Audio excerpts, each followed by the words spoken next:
আসসালামু আলাইকুম pre admission শিক্ষার্থীরা, তোমরা জানো যে তোমাদের জগন্নাথ বিশ্ববিদ্যালয়ের কিন্তু ভর্তি পরীক্ষা অনুষ্ঠিত হয়েছিল সি ইউনিটের। তো অনেকে আমাকে প্রশ্ন করেছে যে ভাইয়া জগন্নাথ বিশ্ববিদ্যালয়ের সি ইউনিটের আসলে কাটমার্কটা কত হতে পারে, এখানে আসন সংখ্যা কীরকম রয়েছে বা কত জোর পর্যন্ত আসলে ডাকতে পারে আমাদেরকে বা কত সিট পর্যন্ত আসলে চান্স পেতে পারে। তো এই বিষয়টা নিয়ে কথা বলবো, চলো একটু নিচে যাই। সো প্রথমে যদি আমি কথা বলে দেখো, জগন্নাথ বিশ্ববিদ্যালয়ের সি ইউনিটের টোটাল আসন সংখ্যা রয়েছে 460টি আসন সংখ্যা রয়েছে। এবং বিগত সালগুলোতে যদি দেখি এবং 2 বছর আগে, তাহলে 510টা সিট ছিল, 510টার মতো সিট ছিল বিগত সালের আগে। কিন্তু এখন এইবার তোমাদের সিট সংখ্যা 460টা সিট রয়েছে। এবং মার্ক ডিস্ট্রিবিউশন নিয়ে যদি কথা বলি, এখানে তোমরা জানো যে 100 মার্কের উপর ডিপেন্ড করে তোমাদের কিন্তু জগন্নাথ বিশ্ববিদ্যালয়ে ভর্তি পরীক্ষা অনুষ্ঠিত হয়।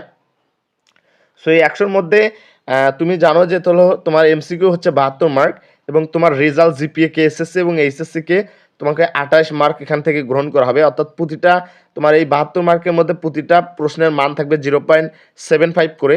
এবং টোটাল 100 মার্কের কিন্তু পরীক্ষা হয়েছিল। আর যেহেতু আসন সংখ্যা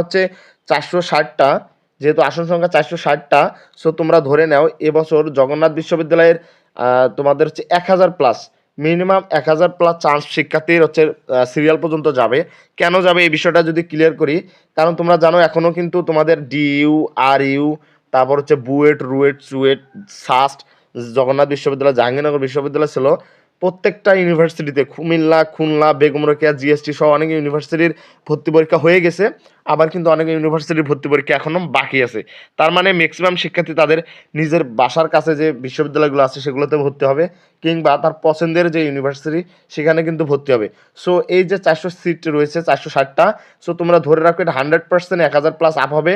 এবং এইটা 1500 পর্যন্ত যাদের সিট আছে কিংবা 1200 পর্যন্ত যাদের সিট আছে তারা সবাই আশা রাখতে পারো যে জগন্নাথ বিশ্ববিদ্যালয় হয়তো বা শেষ পর্যন্ত একটা তুমি সিট পাবা এখানে। সো এছাড়াও যদি এখন নিচে যাই, দেখো যেহেতু কাটমার্ক নিয়ে কথা বলবো এবছর, তোমরা জানো এসএসসি এবং এসএসসিকে 28 করে টোটাল 100, অর্থাৎ তোমাদের এমসিকিউ 72 এবং তোমাদের জিপিএ 28, টোটাল 100 মার্কের উপর ডিপেন্ড করে তোমাদের মেরিট পজিশন কিন্তু দেওয়া হয়েছে। সো তোমাদের যদি 1000 বা 1200 পর্যন্ত যাদের সিরিয়াল তারা একটা আশা রাখতে পারো।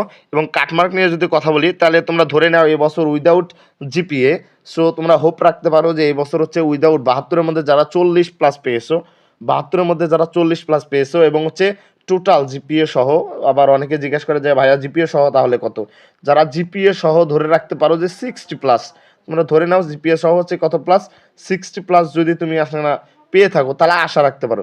যদি 60 প্লাস হয় তাহলে তুমি আশা রাখতে পারো, আর যদি 70 প্লাস হয় তাহলে তুমি 90% শিওর থাকো যে তুমি জগন্নাথ বিশ্ববিদ্যালয়ে একটা সিট ইনশাল্লাহ পাবা। সো যাদের সিরিয়াল 1000-এর মধ্যে আছে বা 1200-এর মধ্যে আছে তারা শিওর ধরে নাও যে তোমাদের একটা সিট আসবে কনফার্ম। বাট 1500 পর্যন্ত যাদের আছে তারা আশা রাখতে পারো, যাদের 1500 পর্যন্ত আছে তারা সবাই আশা রাখতে পারো।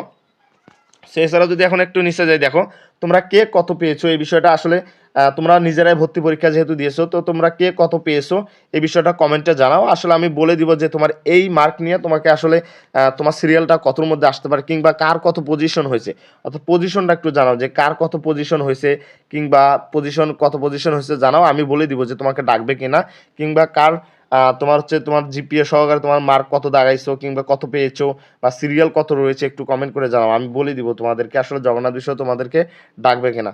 যারা এখন পর্যন্ত আমাদের ইউটিউব চ্যানেলটা সাবস্ক্রাইব করে সাবস্ক্রাইব করে রাখো, কেননা যে কোনো আপডেট তথ্য সবার আগে পেয়ে যাওয়া।